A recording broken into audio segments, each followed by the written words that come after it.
بسم اللہ الرحمن الرحیم۔ قصہ حضرت عزیر علیہ السلام۔ حضرت عزیر علیہ السلام 100 سال کے بعد زندہ ہونے کے بعد شہر کا دورہ فرماتے ہوئے اس جگہ پہنچ گئے جہاں 100 برس پہلے آپ کا مکان تھا۔ تو نہ کسی نے آپ کو پہچانا نہ آپ نے کسی کو پہچانا۔ ہاں، البتہ یہ دیکھا کہ ایک بہت بوڑھی اور اپاہج عورت مکان کے پاس بیٹھی ہے جس نے اپنے بچپن میں حضرت عزیر علیہ السلام کو دیکھا تھا۔ آپ نے اس سے پوچھا کہ کیا یہی عزیر کا مکان ہے؟ تو اس نے جواب دیا کہ جی ہاں۔ پھر بڑھیا نے کہا کہ عزیر کا کیا ذکر ہے، ان کو تو 100 برس ہو گئے ہیں کہ وہ بالکل ہی لاپتہ ہو چکے ہیں۔ یہ کہہ کر بڑھیا رونے لگی تو آپ نے فرمایا کہ اے بڑھیا، میں ہی عزیر ہوں۔ تو بڑھیا نے کہا کہ سبحان اللہ، آپ کیسے عزیر ہو سکتے ہیں؟ آپ نے فرمایا کہ اے بڑھیا، مجھ کو اللہ تعالیٰ نے 100 برس مردہ رکھا، پھر مجھ کو زندہ فرما دیا اور میں اپنے گھر آ گیا ہوں۔ تو بڑھیا نے کہا کہ حضرت عزیر علیہ السلام تو ایسے باکمال تھے کہ ان کی ہر دعا مقبول ہوتی تھی۔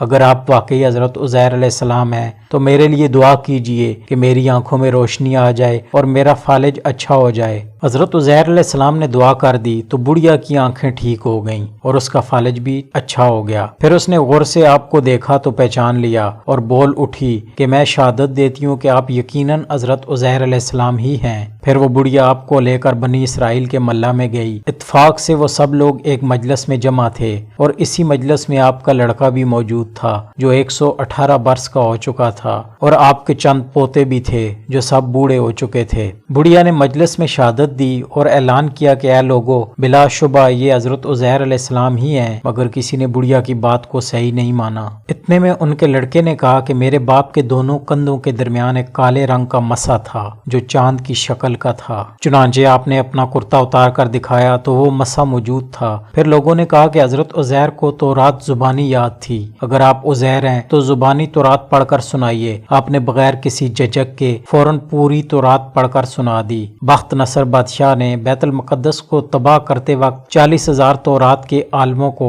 چن چن کر قتل کر دیا تھا اور تورات کی کوئی جلد بھی اس نے زمین پر باقی نہیں چھوڑی تھی۔ اب یہ سوال پیدا ہوا کہ حضرت عزیر نے تورات صحیح پڑھی ہے یا نہیں؟ تو ایک آدمی نے کہا کہ میں نے اپنے باپ سے سنا ہے کہ جس دن ہم لوگوں کو بخت نصر نے گرفتار کیا تھا اس دن ایک ویرانے میں ایک انگور کی جڑ میں تورات کی ایک جلد دفن کر دی گئی تھی۔ اگر تم لوگ میرے دادا کے انگور کی جگہ کی نشاندہی کر دو تو میں تورات کی ایک جلد برآمد کر دوں گا۔ اس وقت پتہ چل جائے گا کہ حضرت عزیر علیہ السلام نے جو تورات پڑھی وہ صحیح ہے یا نہیں۔ چنانچہ لوگوں نے تلاش کر کے اور زمین کھود کر تورات کی جلد نکال لی تو وہ حرف بے حرف حضرت عزیر کی زبانی یاد کی ہوئی تورات کے مطابق تھی۔ یہ عجیب و غریب اور حیرت انگیز ماجرا دیکھ کر سب لوگوں نے یک زبان ہو کر یہ کہنا شروع کر دیا کہ بے شک حضرت عزیر یہی ہیں اور یقیناً یہ خدا کے بیٹے ہیں۔ چنانچہ اسی دن سے یہ غلط اور مشرکانہ عقیدہ یہودیوں میں پھیل گیا کہ معاذ اللہ حضرت عزیر علیہ السلام خدا کے بیٹے ہیں۔ چنانچہ